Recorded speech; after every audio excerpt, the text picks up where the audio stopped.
Ok, maestría en educación superior, teorías del aprendizaje.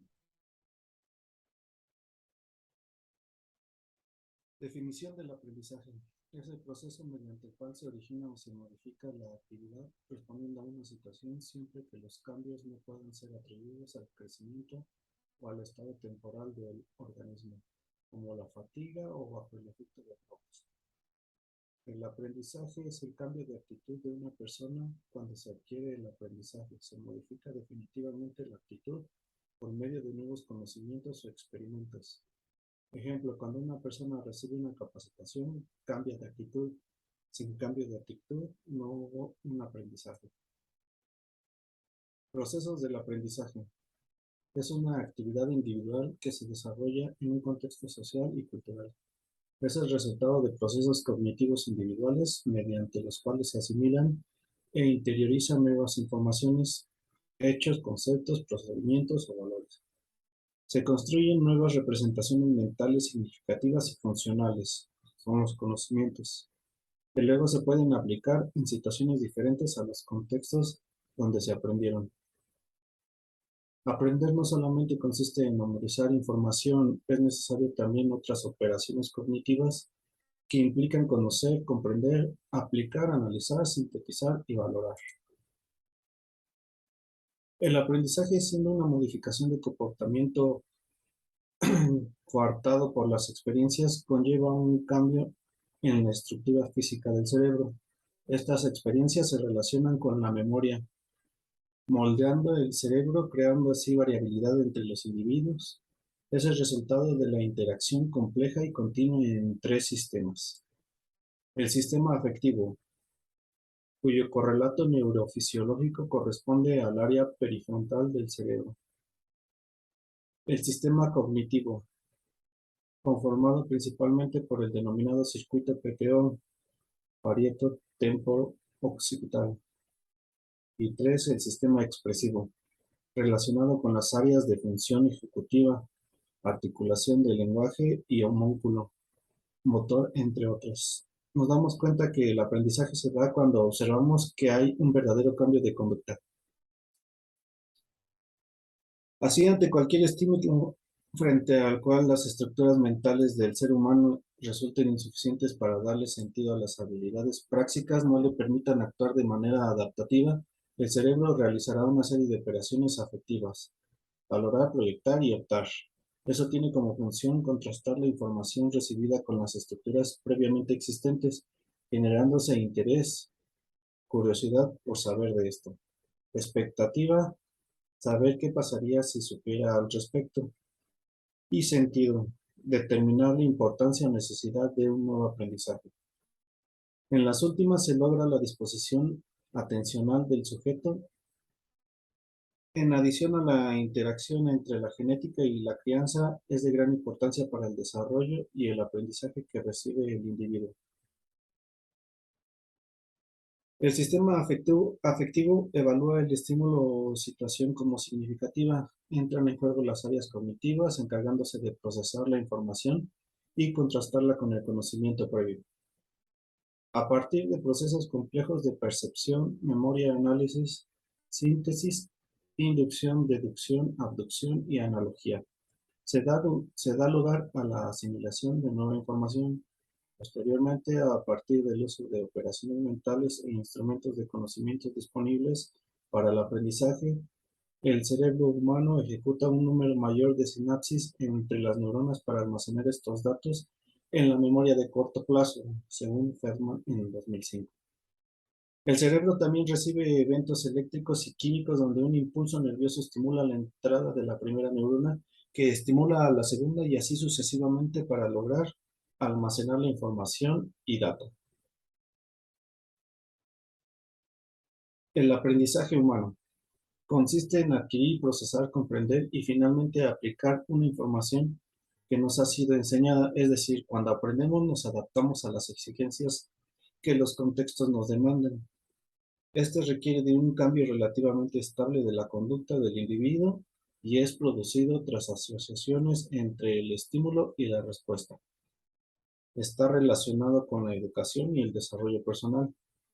Debe estar orientado adecuadamente y es óptimo cuando el individuo está motivado. El estudio sobre cómo aprender interesa a las ciencias de la educación, la pedagogía, la neuropsicología y la psicología educacional, y la antropología, aquella que recoge las peculiaridades propias de cada etapa del desarrollo humano. Concibe sus planteamientos teóricos, metódicos y didácticos para cada una de ellas. Dentro de ellas se enmarcan, por ejemplo, la pedagogía, la andragogía y la educación de niños y adultos respectivamente. También el aprendizaje humano en el ser humano, la capacidad de aprendizaje ha llegado a construir un factor que sobrepasa la habilidad común en las mismas ramas evolutivas, consistente en el cambio conductual en función del entorno dado. De modo que a través de continua adquisición de conocimiento, la especie humana ha logrado hasta cierto punto el poder independizarse de su contexto ecológico e incluso modificarlo según sus necesidades. La educación es el proceso de facilitar el aprendizaje o la adquisición de conocimientos, así como las habilidades, valores, creencias y hábitos. El proceso educativo se da a través de la investigación, el debate, la narración de cuentos, la discusión, la enseñanza, el ejemplo y la formación en general. La educación no solo se produce a través de la palabra, pues además está presente en todas nuestras acciones, sentimientos y actitudes. Generalmente la educación se lleva a cabo bajo la dirección de figuras de autoridad, como son los padres, los educadores, son los profesores o maestros, pero también los estudiantes pueden educarse a sí mismos en un proceso llamado aprendizaje autodidacta.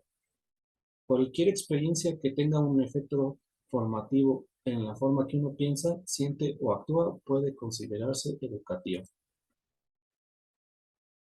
También nos dice que como establecimiento de nuevas relaciones temporales entre un ser y su medio ambiental ha sido objeto de numerosos estudios empíricos realizados tanto en animales como en el hombre. Midiendo los progresos conseguidos en cierto tiempo, se obtienen las curvas de aprendizaje. Se muestra la importancia de la repetición de algunas predisposiciones fisiológicas, de los ensayos y errores, de los periodos de reposo tras los cuales se aceleran los progresos. Muestran también la última relación de aprendizaje con los reflejos condicionados. Ok, aquí tenemos que los factores fundamentales para aprender son 4. El primero, que es la motivación, nos dice que a pesar de que todos los factores son importantes, debemos señalar que sin motivación, cualquier acción que realicemos no será completamente satisfactoria. Cuando se habla de aprendizaje, la motivación es el querer aprender. Resulta fundamental que el estudiante tenga el deseo de aprender, aunque la motivación se encuentra limitada por la personalidad y la fuerza de voluntad de cada persona.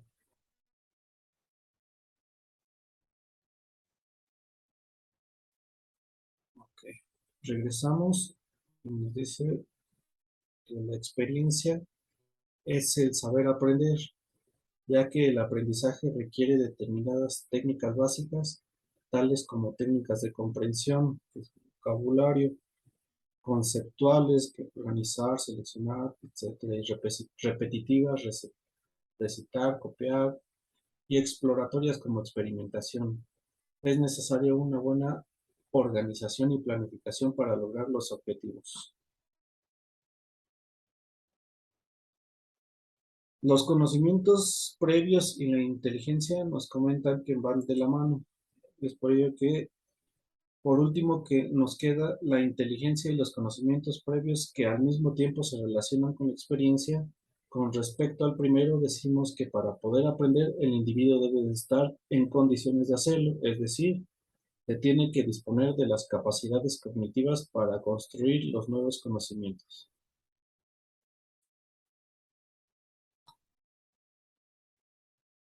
También intervienen otros factores que están relacionados con los anteriores, como la maduración psicológica, la dificultad material, la actitud activa y la distribución del tiempo para aprender. a las llamadas teorías de la motivación del aprendizaje. Tenemos un cuadro que nos habla acerca de los tipos del aprendizaje. El primero es el aprendizaje receptivo. Es el aprendizaje en el que el sujeto solo necesita comprender el contenido para poder reproducirlo, pero no descubre nada. El siguiente es por descubrimiento. El sujeto no recibe los contenidos de forma pasiva, descubre los conceptos y sus relaciones y los reordena para adaptarlos en su esquema cognitivo. Cognitivo. Aprendizaje activo concentrado en apoyar al estudiante a sacar el máximo provecho de su capacidad cerebral. Busca que la nueva información se integre con las ideas existentes, profundizando en su memoria y en su capacidad de retención. Metacognitivo. Es una estrategia de aprendizaje que se fundamenta en la reflexión y la investigación de las propias acciones, pensamientos, creencias y emociones, es decir, un modo de actuar consciente sobre los procesos cognitivos para mejorarlos. Repetitivo. Se produce cuando el alumno memoriza contenidos sin comprenderlos o relacionarlos con sus conocimientos previos, no cuenta significado a los contenidos estudiados. El significativo. Es el aprendizaje en el cual el sujeto relaciona sus conocimientos previos con los nuevos, dotándolos así de coherencia respecto a sus estructuras cognitivas. Observacional. Se da al observar el comportamiento de otra persona llamada modelo. Latente. Se adquiere un nuevo comportamiento, pero se demuestra que hasta que se ofrece algún incentivo para manifestarlo. Por ensayo, error. Aprendizaje por medio de modelos conductistas por el que se busca la respuesta al problema. Diálogo. Es el resultado del diálogo igualitario. En otras palabras, es la consecuencia de un diálogo en el que diferentes personas dan argumentos basados en pretensiones de validez y no de poder. Creativo. Es la forma sensible de percibir los problemas, deficiencias, lagunas del conocimiento y elementos pasados por alto, faltas de armonía. Ok. Papel de la memoria en el aprendizaje. Sabemos que la memoria tiene un papel fundamental en la vida, refleja el pasado como pasado y ofrece la posibilidad de reutilizar todas las experiencias pasadas y presentes, así como ayuda a garantizar la continuidad entre lo que fue y lo que iba a ser. La memoria es un proceso activo, subjetivo, inteligente y de reflexión en nuestras experiencias anteriores. Comencemos por conocer los tres procesos principales involucrados en la memoria humana. La memoria humana, la codificación es el primer proceso en la memoria humana y pone en funcionalidad la eficacia del aprendizaje. La codificación que nos dice que es la transformación de información en una forma que puede almacenarse en la memoria. La segunda es el almacenamiento, que es el mantenimiento de la información codificada en la memoria. Y el tercero es recuperar, volver a acceder a la información del pasado que ha sido codificada y almacenada. Teorías del aprendizaje. El aprendizaje y las teorías que tratan los procesos de adquisición de conocimiento han tenido durante este último siglo un enorme desarrollo debido fundamentalmente a los avances de la psicología y de las teorías instruccionales que han tratado de sistematizar los mecanismos asociados a los procesos mentales que hacen posible el aprendizaje. Existen diversas teorías de aprendizaje, cada una de ellas analiza desde una perspectiva particular del proceso. Primero tenemos lo que son las teorías cognitivas. Ok. Las teorías cognitivas explica por qué el cerebro construye la red más increíble de procesamiento e interpretación de la información en el cuerpo a medida que aprendemos cosas. El aprendizaje es pensar usando el cerebro, explicar los procesos mentales, ya que estos son afectados tanto a factores intrínsecos como extrínsecos, que eventualmente producen un aprendizaje en el individuo. El primero que tenemos es el aprendizaje por descubrimiento. Lo desarrolla Jay Brunner. Atribuye una gran importancia a la actividad directa de los estudiantes sobre la realidad. El aprendizaje significativo, por D. Ausubel y J. Novak, postula que el aprendizaje debe ser significativo, no memorístico, y para ello los nuevos conocimientos deben relacionarse con los saberes previos que posee el aprendiz. Frente al aprendizaje por descubrimiento de Brunner se defiende el aprendizaje por recepción, donde el profesor estructura contenidos y las actividades a realizar para que los conocimientos significativos para los estudiantes. Ok, el aprendizaje significativo a la incorporación de nueva información a la estructura cognitiva del individuo. Esto creará una similización entre el conocimiento que el individuo posee en su estructura cognitiva con la nueva información, facilitando el aprendizaje. El cognitivismo, por Mel Graham, basada en las teorías del procesamiento de la información y recogiendo también algunas ideas conductistas, esfuerzo, análisis de tareas y el aprendizaje significativo. Aparece en la década de los 70, 60 y pretende dar una explicación más detallada de los procesos del aprendizaje. El constructivismo. El enfoque constructivista en su vertiente de corriente pedagógica es una mera determinada de extender y explicar las formas en las que aprendemos. Los psicólogos que parten de este enfoque ponen énfasis en la figura del aprendiz como el agente en la que a última instancia es un motor de su propio aprendizaje. Los maestros y padres de la comunidad son, según este enfoque, facilitadores del cambio que se está operando en la mente del educando, más no pieza principal. Topología de Robert Gagnon. Consideraba que existen condicionantes internos y externos que regulan el proceso del aprendizaje. Los primeros hacen referencia a la adquisición y almacenamiento de sus capacidades, que son requisitos previos para el aprendizaje o que ayudan a su consecución. Los segundos se refieren a los diversos tipos de acontecimientos contextuales que deben programarse para facilitar el aprendizaje. Las tareas del aprendizaje que Gagnon propuso para el ámbito cognitivo se organizan en una jerarquía de progresiva complejidad y que van desde el reconocimiento perceptivo hasta la solución de problemas. Nos seguimos con teorías genéticas. Las teorías genéticas por Algren en 1950 estudió a 276 personas con padecimiento de dislexia y sus familias y encontró que la incidencia de las deficiencias en la lectura, escritura y de letreo halladas indicaban que tales alteraciones pueden estar sujetas a los factores hereditarios. Herman en 1959 en Mercer, 1991, estudió las dificultades del aprendizaje de 33 parejas de mellizos y comparó los resultados obtenidos con los 12 de parejas de gemelos. Finalmente encontró que los miembros de parejas gemelas sufrían de serios problemas de lectura, mientras que un tercio de las parejas de mellizos mostraban algún trastorno de lectura.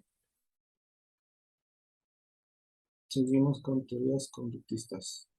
El aprendizaje es el cambio relativamente permanente en el comportamiento que refleja una adquisición de conocimientos o habilidades a través de la experiencia. Es decir, se excluye cualquier cambio obtenido por simple maduración. Existen 4 procesos que pueden explicar este aprendizaje: el condicionamiento clásico, el conductismo, el reforzamiento y teoría del aprendizaje social. El condicionamiento clásico, desde la perspectiva de Pavlov, a principios del siglo XX propuso un tipo de aprendizaje en el cual un estímulo neurotipo estímulo que antes del condicionamiento no genera en forma natural la respuesta que nos interesa, genera una respuesta después de que se asocia con un estímulo que provoca de forma natural esa respuesta. Cuando se completa el condicionamiento, el antes estímulo neutro procede a ser un estímulo condicionado que provoca la respuesta condicionada. El conductismo. Desde la perspectiva formulada por B.F. Skinner, condicionamiento operante hacia los mediados del siglo XX y que arranca de los estudios psicológicos de Pavlov sobre el condicionamiento clásico y de los trabajos de Thorndike, condicionamiento instrumental, sobre el esfuerzo de intentar explicar el aprendizaje a partir de unas leyes de mecanismos comunes para todos los individuos, fueron los indicadores en el estudio del comportamiento animal posteriormente relacionado con el humano. El conductismo establece que el aprendizaje es un cambio en la forma del comportamiento en función a los cambios del entorno. Según esta teoría, el aprendizaje es el resultado de la asociación de estímulos y respuestas. El reforzamiento. B.F. Skinner propuso que para el aprendizaje repetitivo, un reforzamiento mediante el cual el estímulo aumentaba la probabilidad de que se repita un determinado comportamiento anterior. Desde la perspectiva de Skinner, existen diversos reforzadores que actúan en todos los seres humanos de forma variada para inducir a la repetitividad de un comportamiento deseado. Entre ellos podemos destacar los bonos, los juguetes, las buenas calificaciones, sirven como reforzadores muy útiles. Por otra parte, no todos los reforzadores sirven de manera igual y significativa en todas las personas. Puede haber un tipo de reforzador que no propicie el mismo índice de repetitividad de una conducta, incluso puede cesarla por completo. Y la última, que es la teoría del aprendizaje social, Albert Bandura propone que el aprendizaje observacional o viciario, según su teoría, se aprenden nuevas conductas a través del refuerzo o castigo, o a través del aprendizaje observacional en ausencia de reforzamiento directo, a través de la observación de la conducta de otros sujetos y las recompensas o castigos que los mismos obtienen. Ok, tenemos la teoría del aprendizaje social. El aprendizaje social, según el psicólogo Albert Bandura, se dio a la tarea de investigar si el comportamiento observado afecta actitudes de los niños, cambiando su manera de aprender. La teoría del aprendizaje social se apoya en la idea de que los niños aprenden en entornos sociales por medio de observación y de la imitación del comportamiento que vieron. También refuerza la idea de que un niño se ve afectado por la influencia de otros. Se basa en tres conceptos clave: que las personas pueden aprender a través de la observación, que el estado mental afecta este proceso de aprendizaje y que solo porque se aprendió algo significa que resulte en un cambio en el comportamiento de la persona. Centra el foco de su estudio sobre los procesos del aprendizaje en la interacción entre el aprendiz y el entorno, y más concretamente entre el aprendiz y el entorno social.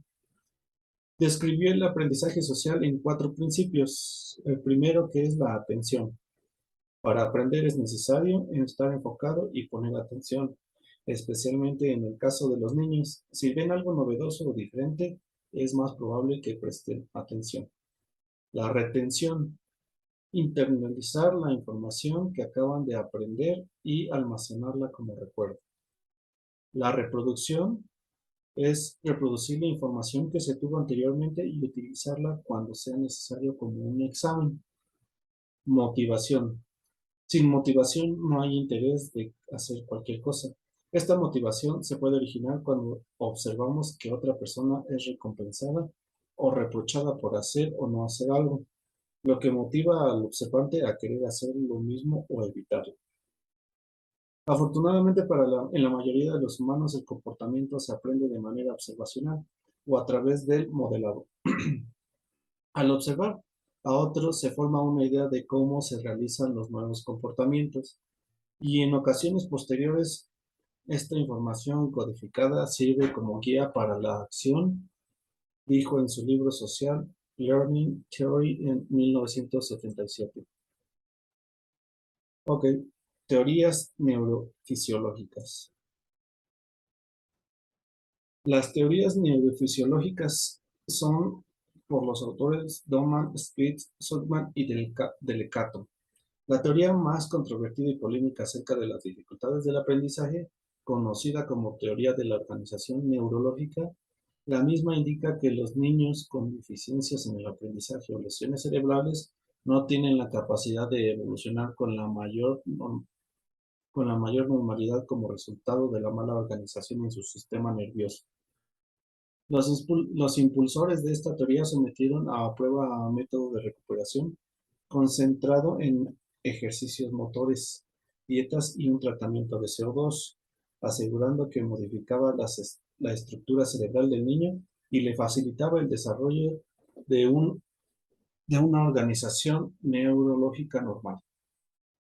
Goldberg y Costa, en 1981, partiendo de la teoría de Orton, estos elaboraron un modelo conocido como el modelo dinámico. Ellos afirman que el hemisferio izquierdo realiza de manera más especializada el proceso unimodal y la retención de códigos simples, mientras que el hemisferio derecho está más capacitado para realizar una integración intermodal y procesar las informaciones nuevas y complejas.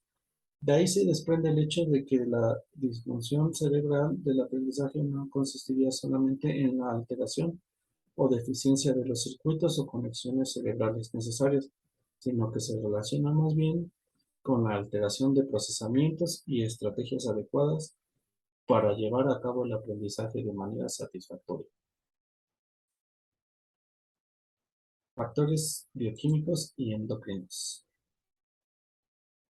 En esto nos habla que la deficiencia vitamínica en relación con las dificultades del aprendizaje, la hiperactividad y esta deficiencia vitamínica se realizó un estudio por parte de Vincent Mills en 1975 con el fin de determinar dicha relación. Y al finalizar su experimento concluyeron que no se encontraron diferencias entre un grupo control y experimental, al que se le aplicó complejo vitamínico. En su relación con la habilidad lectora y del deletreo, a pesar de que dicho tratamiento produjo un descenso en las conductas de hiperactividad, trastornos del sueño, disfunciones perceptivas y algunas habilidades de lingüística. El hipotiroidismo. Al parecer, la sobreproducción de tiroxina está relacionada con la hiperactividad, irritabilidad, pérdida de peso, inestabilidad emocional y las dificultades de concentración de la atención, factor que se asocia con las dificultades del aprendizaje y el descenso en el rendimiento escolar. Se ha indicado que el hipotiroidismo produce dificultades de aprendizaje cuando se presenta en la infancia y no es tratado a tiempo.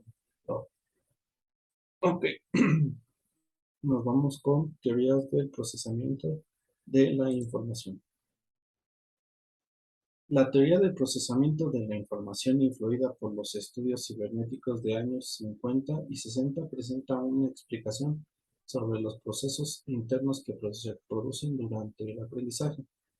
El conectivismo pertenece a la era digital, ha sido desarrollada por George Siemens, que se ha basado en el análisis de las limitaciones del conectivismo y el cognitivismo, y en el constructivismo, para explicar el efecto que la tecnología ha tenido sobre la manera en la que actualmente vivimos, nos comunicamos y aprendemos. Teorías sobre el aprendizaje sociológico. Ok, las teorías del aprendizaje sociológico dicen que el conocimiento está organizado, está constituido por los sistemas filosóficos, por una parte por las teorías científicas y por otra parte, de ahí, de la sociología tiene a la vista a ambos tipos de descripción, teniéndose el primer caso sociológico de orientación fisiológica, filosófica, y al segundo en el caso sociológico en la orientación científica. Un sistema filosófico ha de estar constituido esencialmente de dos componentes básicos, teórico y práctico, por lo que Aiken escribe: toda filosofía es teórica o práctica. La filosofía teórica es la regla del conocimiento y la filosofía práctica es la regla del comportamiento en lo que atañe al libre albedrío. Nos dice que la teoría del conocimiento, algunos ejemplos son la lógica, la ciencia y el lenguaje, y la teoría del comportamiento es la ética. Ok, designa una construcción intelectual que tiende a vincular el mayor número de fenómenos observados y leyes particulares en un conjunto coherente, presidido por un principio general explicativo para los hechos bajo estudio. Para Parsons, en la sociedad existe una cultura indivisa, siendo la cultura escolar una reproducción de aquella. La escuela es neutral, el proceso de selección está presidido por principios universalistas y conduce a estatus adquiridos frente a los adscritos en la era premoderna. La sociología utiliza determinadas herramientas analíticas para realizar un primer acercamiento al estudio de las relaciones grupales. Estas herramientas no son más que construcciones sociales que tienen como función la resolución de ciertas cuestiones metodológicas y conceptuales, por lo que no existen como tales en realidad social de individuos. Algunos elementos analíticos y de procedimentales en Talcott Parsons que son las pautas sociales, el prototipo social, modelo de comportamiento, estructura social, institución social y el sistema social. Y con eso terminamos. Muchísimas gracias y estamos al pendiente.